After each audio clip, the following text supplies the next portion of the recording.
Doctor বাবু, আমার সকাল থেকে হাগু হচ্ছে না, এর কোনো উপায় আছে আপনার কাছে?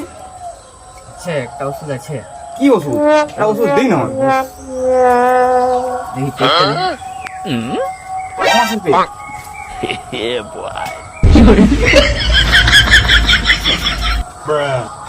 কি এটা? খাবার পর হ্যাঁ সকালে একটি, রাত্রে একটি হ্যাঁ খাবার পর। ঠিক আছে। কি এগুলো কি ভিটামিন ট্যাবলেট নাকি? হ্যাঁ, এটা সকালে ভালো, মানে পেটটা একদম পুরো ক্লিয়ার হয়ে যাবে। এটা কি ট্যাবলেট? এটা বাজারে নতুন এসেছে। ও মার্কেটে নতুন, নিউ মডেল। একটা দিবে BS6 এর বিডি নাকি? সিক্সের দিবি, একটা দিবে পারলে ছিলি তো পারবেন ভালো করে। ঠিক আছে ঠিক আছে, কত কি হচ্ছে আমি ফোন পে করে দেবো, আমার কাছে এখন টাকা নেই তো। ঠিক আছে।